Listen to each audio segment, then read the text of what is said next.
Hello and welcome to a brand new series I'm launching called Pirate Game Showcase. This series will be focused on nothing but pirated or bootleg games for various consoles, but probably all centered around the original Famicom or NES, simply because that's the most number of games that I have for the series.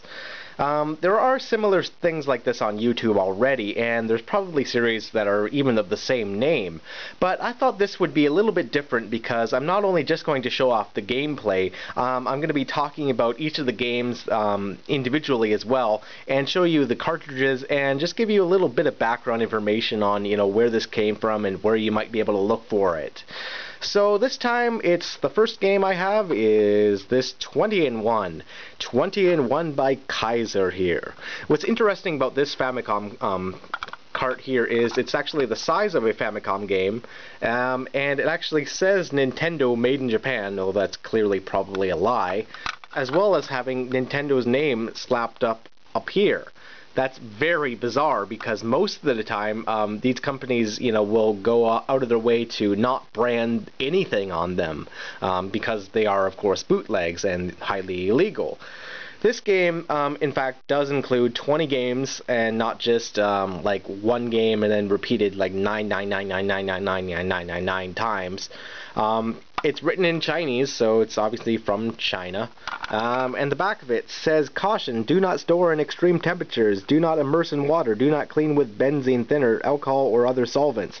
So that is copied directly from a North American NES or European NES label. Unfortunately, no English this time. That will change because most of these carts have horrible English written on the back of them against the warnings.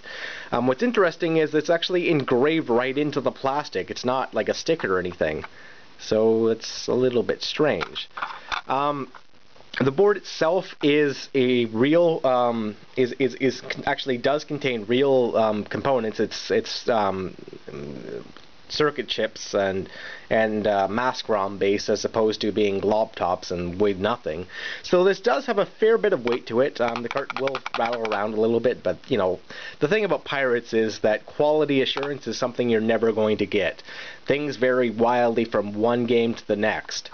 So all that said, let's play some of this. Let's load it into my AV Famicom here, turn it on, and show you what we got. Now this is interesting. When you boot it up, this is the menu you're greeted to. 20-in-1 with Bub from Bubble Bobble, blowing bubbles. Although Bubble Bobble is not on this multi-cart. Also, weird, it will move through the selections automatically unless you just move the cursor. So there's 20 games here, A through T.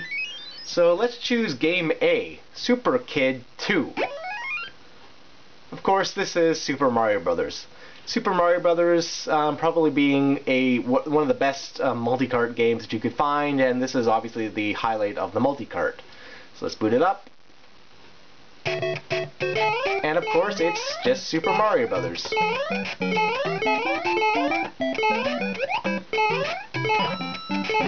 Nothing unusual, nothing changed.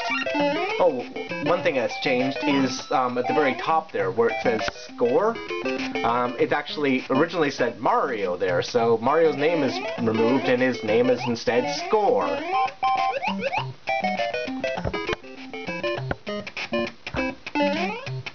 Super Mario Brothers is probably one of the best games of all time, and if you're a retro gamer, then you know this game like the back of your hand.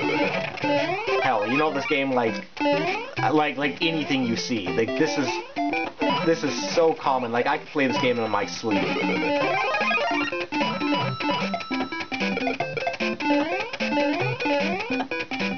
It's actually a little bit disappointing that there's not anything more advanced going on here because some of the carts some of the multi-carts out there will do some pretty weird things with Super Mario Brothers, and in fact some of the changes made are so bizarre that you really have to scratch your head. But this is just Super Mario Brothers. There's nothing very unusual about it. Alright, let's go back. Let's choose Game B, Super Kid 1. That's an awesome title screen. Of course, this is the original Mario Brothers, the one that's found in all the Game Boy Advance games, Super Mario Advance games. It's also this was also the two-player mode in Super Mario Brothers 3, and it was available for the Famicom Disk System, but of course this is just the original Famicom version, released in 1984, I believe.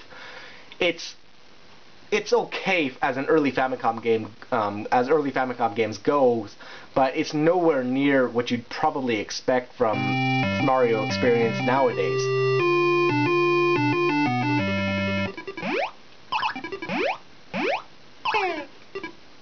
Originally released in 1982, Mario Brothers here was the first appearance of Luigi, where Mario first appeared in Donkey Kong in 1980.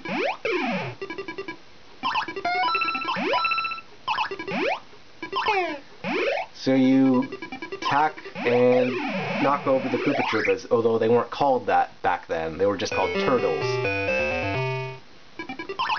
This is the first game with the POW block that would be later reappearing in Super Mario Bros. 2 and a few other games, like it's in the Smash Brothers games, I believe.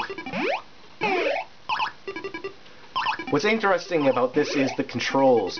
Mario, he has no controls when he moves in midair. After you jump, you're dedicated to that movement, much like a Castlevania game. So the controls, while not bad, they're just not very good.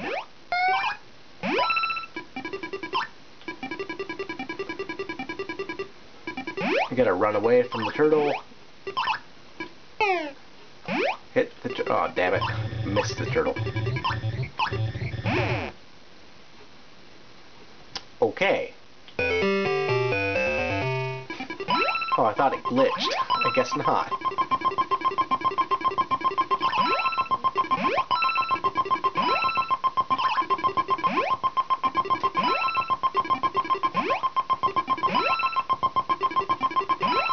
Hooray.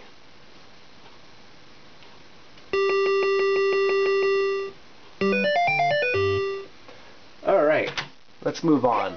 Game C, Popeye. Popeye was one of the launch titles for the Famicom when it launched in 1983 in Japan.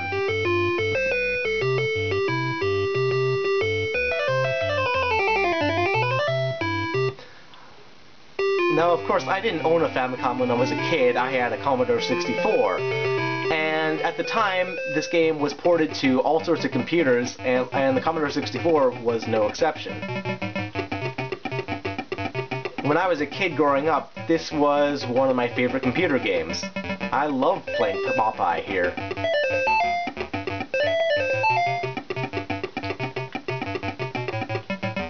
There's nothing that really screams Nintendo about this game, except for its quality. You gotta watch out for the dude, I forget his name. You gotta catch all of these hearts before they reach the bottom. Uh-oh, uh-oh. Is he Bluto or Pluto? Bruno? I don't remember. Of course, you get the spinach, you can knock him out. That's sort of your star. Invincible power, just like the power pellet in Pac-Man.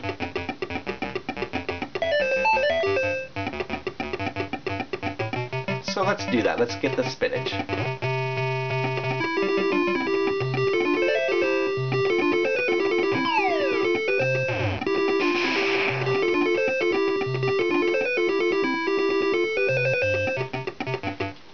And get the last heart, and level completed.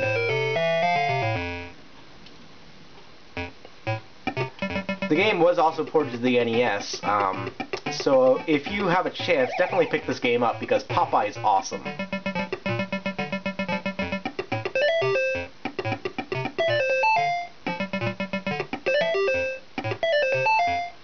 Like Donkey Kong or Donkey Kong Jr. or any of those early 80s games, there's 4 screens total. Oh, I gotta watch out.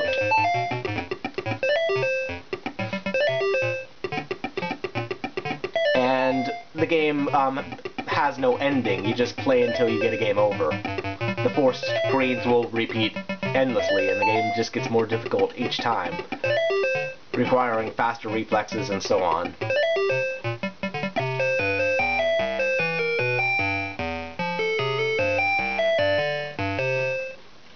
Alright, Game D, Pinball. Pinball is another Nintendo first-party game that was early in the Famicom's life that also came out for the NES. Pinball, I believe, was a launch title for the NES when it launched in 1985. So, what you see is what you get. It's pinball. There's no music, just sound effects. Although the game does have a bonus round, but I've never been particularly good at this game.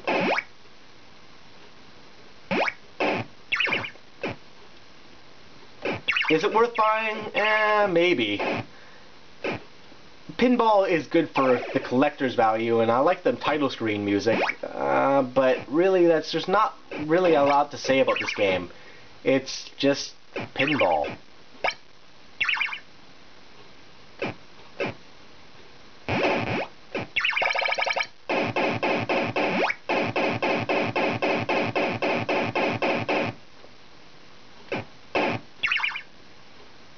It's not bad, it's just a little primitive and a little boring. Better than, like, Atari pinball, but, or Atari video pinball, but, you know, that's, again, not saying much. Alright, moving on. Game E, Tennis.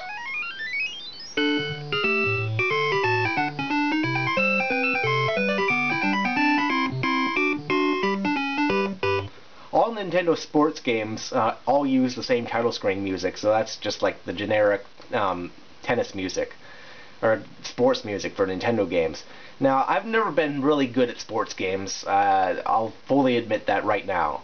So, let's see if how badly I fail at this.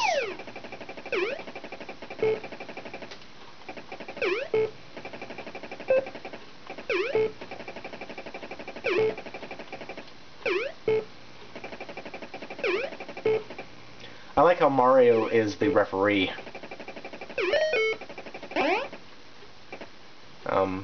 Okay.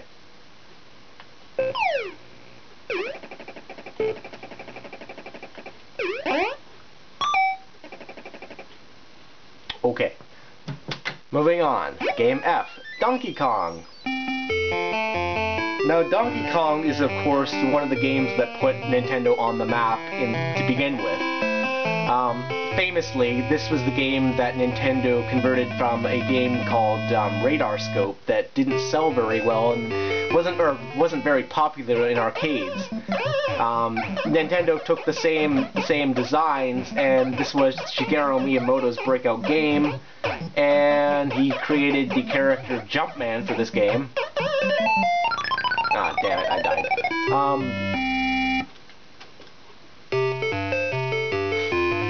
The character of Jumpman was designed solely with the ability to of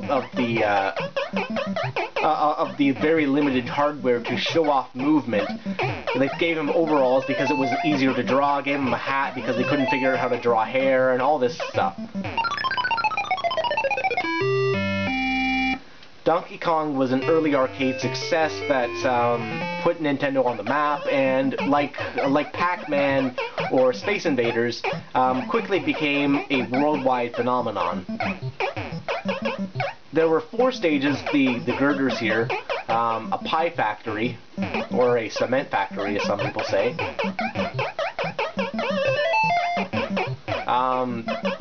a stage where there's, dang it, I died. So that's probably game over, yeah. Let's see if I can do that again. It's hard to play it while talking.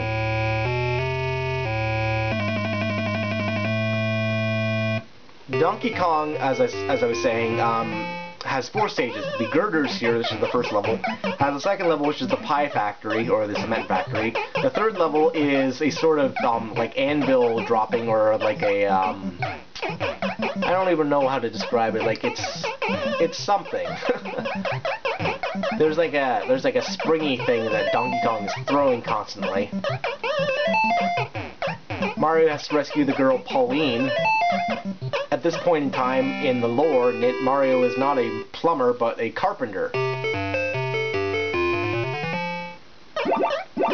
And you'll notice this will lead straight to this third stage I was talking about just a second ago. The second stage with the pie factories is missing from the Famicom and NES versions of the game, which is what this bootleg is obviously based upon.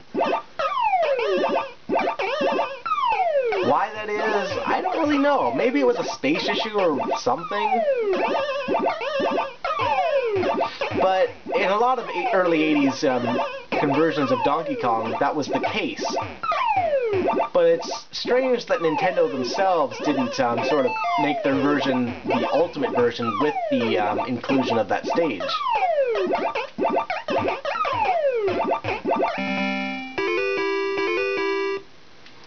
And the final stage is like on the top of the construction factory or whatever.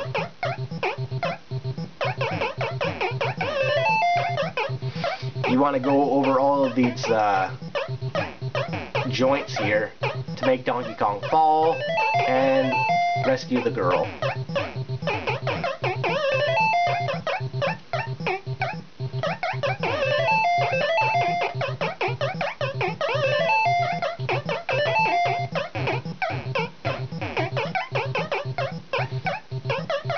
You gotta love these early 80s sound effects as Mario walks here.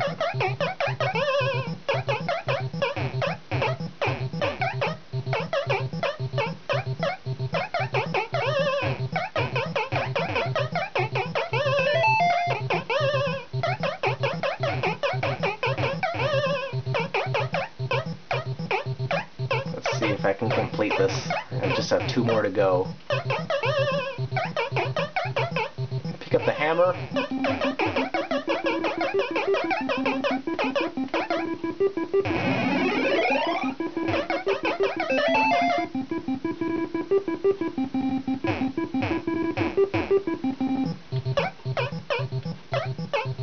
Alright, I win.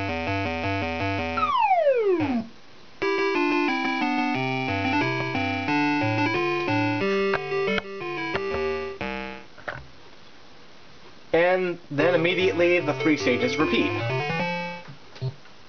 Alright, so let's move on.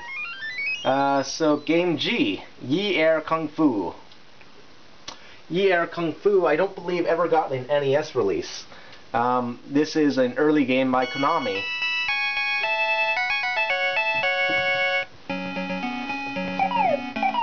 It might actually be considered a fighting game. It sort of is, but it's very primitive.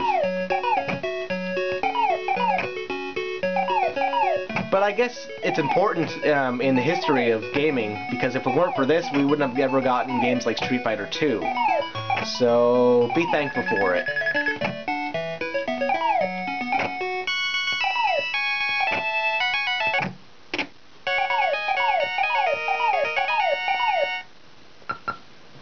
Okay, moving on.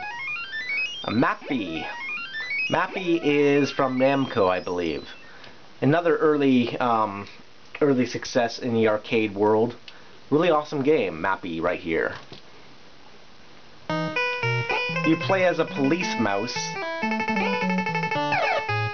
You can jump on these trampolines, open doors that fling like something. Pick up objects. The object of the game is to collect all the objects. Maybe they're stolen? I don't really know the plot of this game, but who cares? It's an arcade game. What does it need a plot for?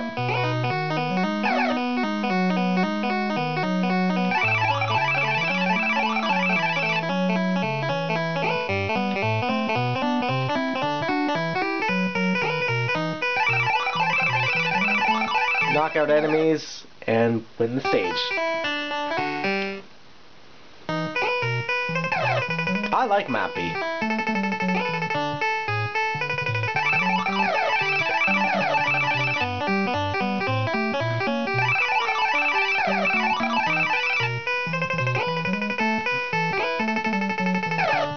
It's primitive, yes, but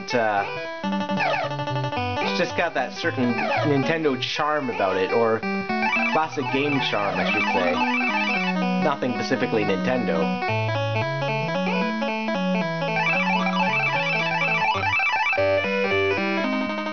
Uh-oh, I got touched.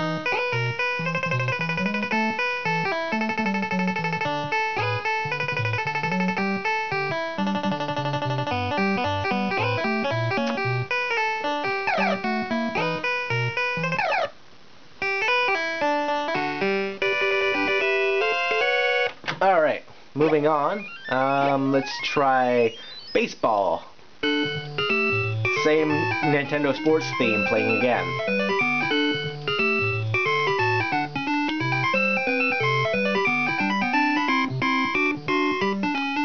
Very primitive baseball game.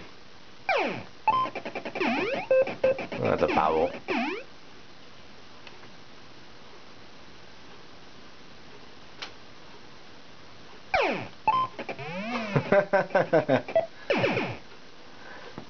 Moving on. Ice Climber. Most gamers nowadays probably know these two characters from the Smash Brothers series, but this is the first game, and really the only game in the series. This is play as Popo, or the second player play as Nana. In the Japanese version, the enemies here are seals that you can club. Because that would be, I guess, politically incorrect, they were changed to, like, Yetis or something, some sort of monster for the North American release. Otherwise, it's the same game. Pretty basic, not that great. It's just, you know, historically important, I guess. Moving on, let's see what else. Excite Bike. Excite Bike was the motocross game early on in the Famicom. The design thing is for the Famicom data recorder, which was a cassette tape that attached to the Famicom and allowed you to design your own levels and save them to a magnetic tape, a floppy or a cassette tape. Now, I don't even know if the kids nowadays know what one of those things are, but, you know, if you do, it's a cassette tape. You know, one like you would like listen to for music, except it would be like your game. That would be like Excite Bike stage design. For the NES version, the design thing stays, but since the Famicom was the only system to have the data recorder, there's no actual way to save your stages on the NES version of the game. I've never been a particular big fan of this game, but I guess it's kind of neat.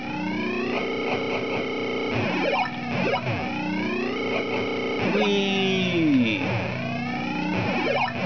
Alright, moving on. See, Excite Bike, Road Fighter. I don't really have much to say about Road Fighter. I don't believe this ever got an NES release. It's kind of like Spy Hunter, except not quite as good.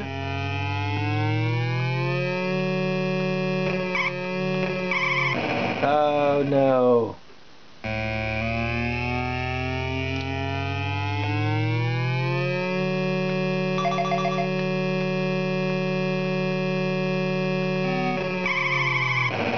I guess you're supposed to avoid the traffic as opposed to run into them. Well, then what's fighting the road? Like, I don't understand the name.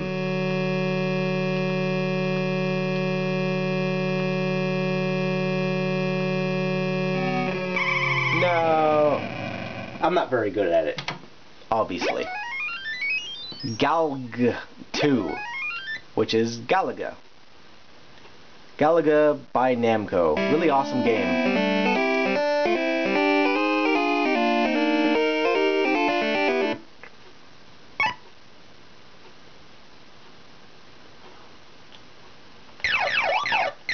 Your object here is to shoot down the enemy bug things.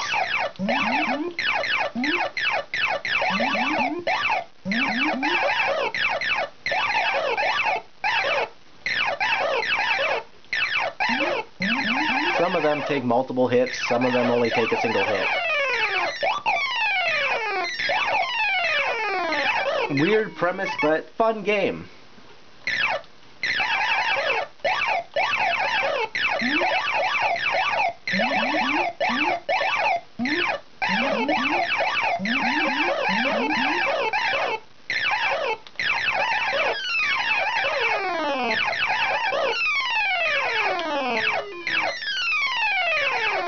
Ah, dang it.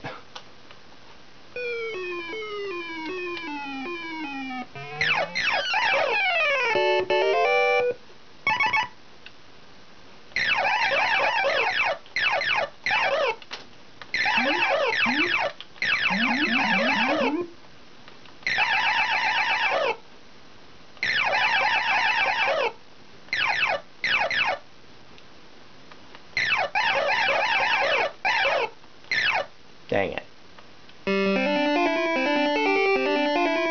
Not too bad. Alright. Moving on. Galg 2. Thunderbird F-16, which is Star Force. Okay.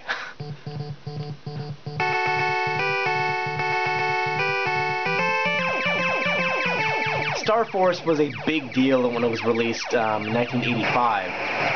This was one of the early games in the shoot-'em-up genre that became so popular on the Famicom. I believe there was even tournaments held for players of this game. This game had famous Japanese promoter of Hudson Soft, Takahashi Meijin, who is of the Adventure Island fame, with his amazing 16 shots per second firing in this game. On average, the average player can do between 6 to 9 shots per second, but he could do the amazing 16 with his rapid fire pressing. So he actually endorsed with Hudson Soft to develop a turbo controller for instead of pressing fire like this, you could fire like this. I'm actually using a said turbo controller right now. This is just the normal fire, and this is turbo fire. There's an enemy here you have to hit 9 times before he defeats. Let's see if you can do it. I can do it. Dang it. Couldn't do it. Hard to do that. Alright. So that's Thunderbird F-16, which was really Star Force. Okay, Pac-Man. This is Namco's Pac-Man. What else can I say? It's Pac-Man. You know how this game works. If you don't, go crawl under that rock again. I don't really need to show it. Game P, Battle City. Now this is a game I love. Battle City is probably one of my favorite Famicom games ever, and that's because of this construction mode here. Oh, it's so awesome. So why I love this game so much is because it is a game where you control a little tank, and the game is little more than a more advanced version of Combat for the Atari 2600, although it's single-player focused, although it does have a 2-player co-op mode. You play as this tank, and you can knock out bullets or knock out these bricks. You can only have one bullet on the screen at a time, so it's very primitive that way.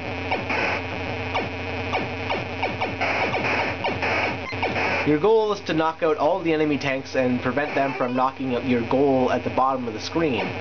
That's your base. There are some power-ups. Now I can fire 2 bullets at once. Oh dang it, I got defeated. 1 hit, you're dead, you know, typical thing. But why is this game awesome? Like I said, the game has a construction mode. Construction mode allows you to build your own stages and, you know, really put on whatever you want. And like if you want to make like a bunch of water in the middle of the thing, you know, you can do that.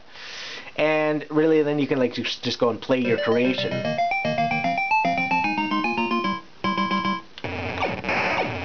Of course, this isn't a very good stage, but I just, you know, want to make one a couple seconds just to show you this. When I was a kid, I used to spend, you know, hours just designing stages and then going and playing them, you know, with my cousins and everything. It's so awesome. I love this game.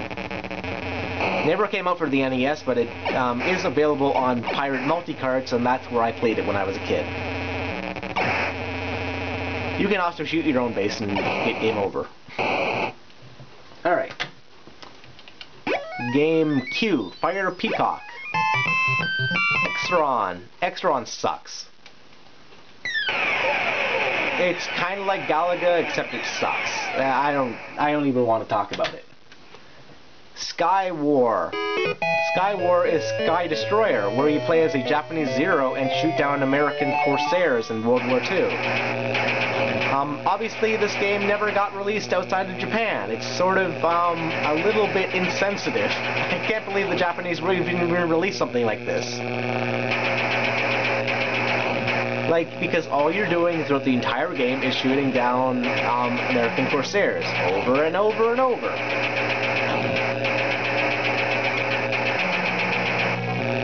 Alright, moving on. Circus. Circus Charlie. Circus Charlie was released, I believe, by Konami in early 1985. So you play as the little circus boy and you jump through hoops. Very common on Famicom multicarts. I don't know, people seem to like this game. I've never really particularly cared for it. I've always found it somewhat boring. Because that's all you do, is jump over these hoops. You can back up, then you can come again.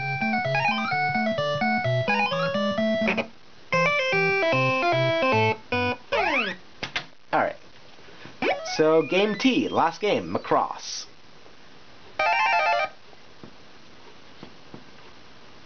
Another Famicom-only game.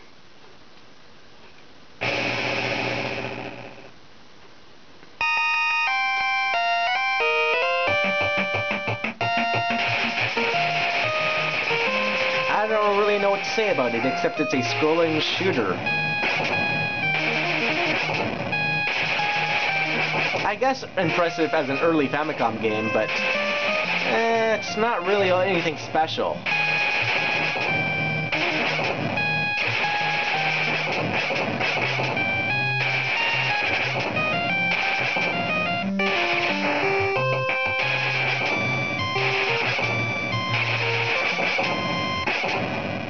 Alright, so there's all the 20 games that that are on this multi-cart. So thanks for watching, guys, and I'll see you guys next time. This won't be a regular series, but it will be fairly... I'll try and do one every now and then. So thanks for watching, and I'll see you guys next time. Next one will probably be something different. So see you next time.